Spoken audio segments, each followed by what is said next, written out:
Dawn Summers is a character that some people like, some people don't like, and some people just don't understand.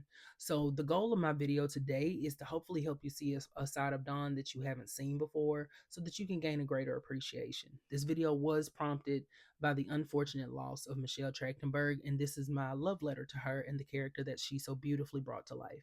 So, let's go ahead and roll the intro and get into the video. It's the power of G. What we doing, come and see. Making bold comments on movies and on TV. Everything magic, ironic, cause he the one. Go subscribe, cause it's easier to show you what's going on. It's the power of G. So Michelle Trachtenberg, she portrayed so many characters over her career that are just iconic. Harriet the Spy, Georgina. I don't know Georgina's last name because I wasn't a Gossip Girl girly, so I don't actually know that character's last name. And I guess I could just go look it up. Georgina Sparks. The character's name is Georgina Sparks. And I should have known that, and I'm sorry that I didn't, so don't come for me. So if you don't know anything about Buffy, Dawn is a character who was introduced in season 5. Like, she literally came out of nowhere. Like, one episode, we're watching Buffy at the season finale, and it's just Buffy. And then we come into season 5, and all of a sudden, she's got a sister. Like, it was that random. Now, I was not watching Buffy live at that point, so I didn't actually get that little part of it. But I can only imagine, because even watching the DVDs and like binging it like I used to, it was jarring because I was like, wait, what you mean? What you mean, sister? Where did this come from? Now, I'm not going to go into Dawn's entire storyline in season 5, but Dawn actually turned out to be a key, and she was given human shape and human form using Buffy's blood. Like, they took Buffy's blood and made Dawn into a person so that Buffy would protect her with her life. So, as you can imagine, hijinks ensue. And over the course of season 5, we watch Buffy and Dawn deal with the loss of their mother. We watch them deal with Dawn coming to terms with the fact that she is the key. And we watch Buffy trying to protect her from Glory, who wants to take Dawn and basically, she wants to open up a portal. And we're just going to leave it at that, okay? So, as you can see, her introduction to the show was very, very chaotic. And I would also say that it's a little controversial because to this day, you get people making jokes like, oh, she's not even real. Oh, she blah, blah, blah. So, you get a lot of people who don't care for Dawn. Her character was actually supposed to be like a 9-year-old girl. And then they changed it to be a teenager. And so, like, that's why sometimes when you watch her, she acts like a child because she was supposed to be like a little girl. And so, the character of Dawn, she receives a very mixed reaction from the fans. And now, me personally, I'll just go ahead and tell you up front, this is very much an opinion piece. All of this are my thoughts. It's my perspectives, the ways that I connect with the character. So I am not necessarily looking for a debate on anything. I am just presenting to you why I feel the way I feel about her. So Dawn is such an interesting character to me because I feel like not no one, let me not say that. Let me not generalize like that. But I feel like she doesn't get grace over the fact that she is, in fact, a child. And Dawn is about 13 when we meet her. So she's already going through hormones. She's already going through like your regular teenage stuff. And then she gets thrust into this world where she does not, she literally finds out that she was crafted, that she was the result of a spell that made her into a human being, and that all the memories that she has never actually happened. So we're watching her go through all of that. And it's always so weird to me when people say, oh, well, she should have da da da da. She should have blah, blah, blah, blah. She's a child who's going through the most traumatic thing that she can ever, that a person could ever go through, that no one is ever going to go through. That's the thing. Like, even in that universe, Dawn is a rarity. She is literally going through something that she cannot ask anyone else how they dealt with it because she is a one of a kind. Then you throw in the fact that she loses her mother at such a young age, and now she's having to look up to her older sister, not just as an older sister, but also as a caretaker because they daddy, he was not there. Hank was not reliable. Hank was not even, I'm not even sure Hank was visible. So he doesn't count in any discussion that we have. But what's really interesting to me about Dawn is after we find out that she's the key, after the whole thing with Glory happens, after Buffy comes back after sacrificing herself, Dawn is essentially just a regular person. Like, yeah, sure, you still have that history of her being the key, of her coming into finding out that she was crafted and created, but now there's no one after her anymore. She is just a regular person who is living a regular life with a regular trauma like everyone else. And so she kind of is in this middle space where she doesn't know where she belongs. And then, here's the thing. Here's the thing. Dawn goes through some abandonment issues, okay? And my girl starts stealing, which, you know, is probably not the best thing in the world to be doing, but she's looking for some kind of outlet and she just starts stealing things. And what's interesting about her abandonment issues to me is, again, I've encountered people saying that it's so annoying that she, did all that. Within a couple of months, Dawn lost her mother and then her sister. That's a lot. Now, mind you, Dawn has also lost her father. Well, not lost her father, but her father is not in her life. Her father and her mother have split up. And so she is now living, just with her mom and her sister. Her family has split up. Then her mom passes away. Then Buffy passes away. She is constantly dealing with some sort of a loss. She's constantly feeling like she's alone because here's the thing, even once Buffy does come back, Buffy is going through her own stuff and everyone else is kind of trying to figure out this young adulthood, this navigating life situation, and some of them are doing it very poorly. Willow, I'm looking at you.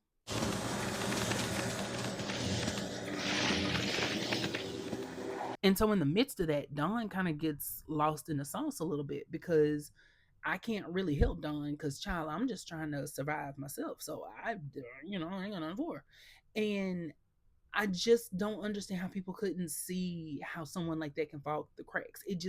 It blows my mind so much that people can just overlook that kind of issue because that's huge. Now, for me, I will say this. This is where I guess like the little personal part of the video. One thing that always resonates with me about Dawn is that she always feels like an outsider that's watching everyone else live their life, and she's kind of the outside person. And from like a technical standpoint, she kind of is because she's introduced so late in the show that we don't have a connection to her the way we do the other characters. And then after that, we just kind of have to be like, oh, okay, well, we're used to Dawn being here now, but we weren't before. She's a character that had a very specific place in the story, and then that disappeared, and now we have to create story for her. And that sort of outsider looking in situation is something that I've always dealt with. Whether you want to call it imposter syndrome, whether you want to, whatever word you want to put to it, I have always felt very other, very, everyone else is living and experiencing and going through. And then there's just sort of me trying to figure out, where do I fit in other people's lives? Where do I fit in my own life? Like who am I supposed to be? What am I supposed to accomplish? And especially the struggle that she has with feeling like, well, why should I even work to try to do anything because I'm not even real? At one point she says, maybe we can just wait to see what the monks put in there and see if they put algebra there. And it's like, even though that's kind of a like throwaway funny line, I think it just goes to show really how she feels about herself. It's like, why am I even putting in work? Why would I even sit here and try to study? The monks literally made me up to this point so someone else can just put something else in my head. And I think that she kind of unintentionally takes away her own autonomy by feeling like I am not real, and so someone else can just come in and do X, Y, and Z. And one thing I love the most about Dawn's character is the fact that she does decide to go on that journey. And even when one of my, okay, oh God, I love this moment for Dawn, but kind of hate it now because of Xander, because I'm not a fan of Xander. When Dawn thinks that she is a potential, she is so excited. She's so overjoyed. And I think part of it is that she feels like she has a purpose. Now she feels like, okay, well, I'm not the key anymore. Or, if I am, I don't open anything. And now she's kind of like, okay, I can do this. This is my potential destiny. I am potentially a slayer. And I think she even like makes the rationale that the monks made me out of Buffy, so it would make sense that I'm a potential. And then when she doesn't, when she's not a potential and they find out that it was actually, I think, Amanda, she just kind of takes it in stride. Like, yeah, it probably hurts, but she just sits back and decides, okay, That's not what I contribute to this. Let me figure out what I do contribute. And I think that it's research. I think that it's me being capable, me being here. And I think that that's such a beautiful moment of growth for her, because before she would have thrown a fit, love my baby down, love my boo down, but my Dawani definitely would have thrown a fit. And I just love the fact that we're watching her grow up and mature before our very eyes, because the thing is, it's like by the time the show ends, she's not much older than Buffy was when we were first introduced to her. She might actually be the same age, because Buffy was what, 16 when we meet her, and Dawn is, I think, just turning 16. She may be 17, but she's still very, very young, and she's still finding herself.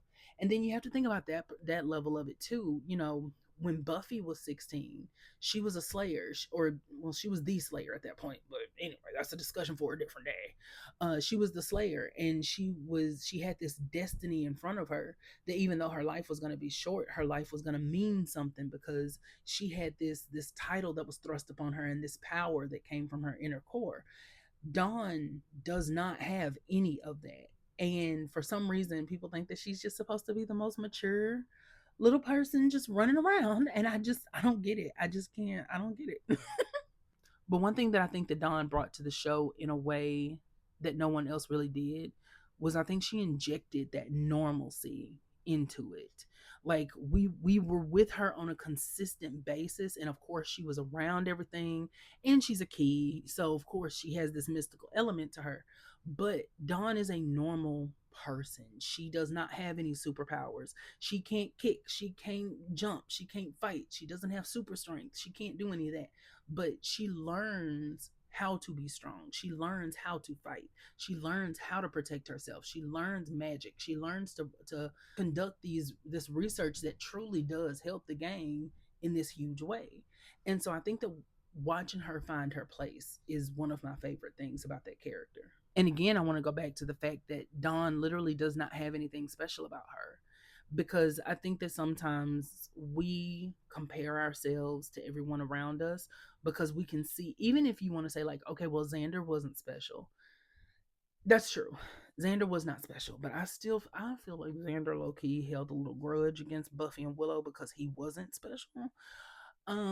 But that's kind of a different story. That's kind of another video in and of itself. The beauty of Dawn's situation is that she doesn't hold it against anyone that she's not what they are. She doesn't have a breakdown moment or get angry at people because this one is a witch and that one's a slayer, and so I'm just here. She accepts what she is, who she is, what she brings to the table.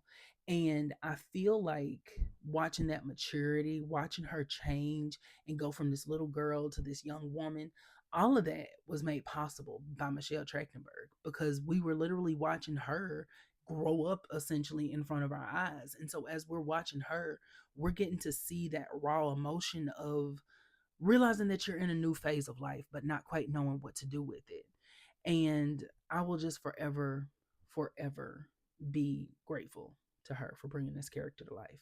So I know this video has a different structure to it than some of my other videos, but I really just wanted to take a moment and just appreciate the character of Dawn. I just kind of wanted to open up some discussion about her, and I wanted to really just show a little bit of why I love her so much, and I hope and pray that that came across. So let me know in the comments what you think of Dawn, and please, like, if you don't care for the character, just don't comment. You know what I mean? This is supposed to be an appreciation video, and we really want to show as much love as we possibly can. So I'm not saying that if you have something you don't like the character that you should just hush and never say anything. I'm just saying this might not be the video to discuss that. I just want to take a quick moment, and I wanted to shout out my lovely, beautiful patrons over on Patreon. Thank you for supporting me. Thank you for making this channel possible. Thank you for just really being here with me on this journey and helping me to make my dreams come true. And my hope and prayer is that I can help you to make your dreams come true. So if you or someone you know would like to join the Patreon, please head on over to patreon.com/power of G. Over there, we have rewatches of Charmed. You get bonus content, you get early access to videos, and a host of other features. We recently started some Charmed panels, and we're going to be doing some other topics pretty soon, and I can't wait for those. So, this may be your time to head on over. Also, head on over to thepowerofgcommunity.com so that you can stay up to date on all of the upcoming events in the community. And I cannot wait to see you there. I hope that you have a great day, morning, afternoon, evening, whatever it is, wherever you are. And I will see you in the next video. Bye. We got the power. We got the power.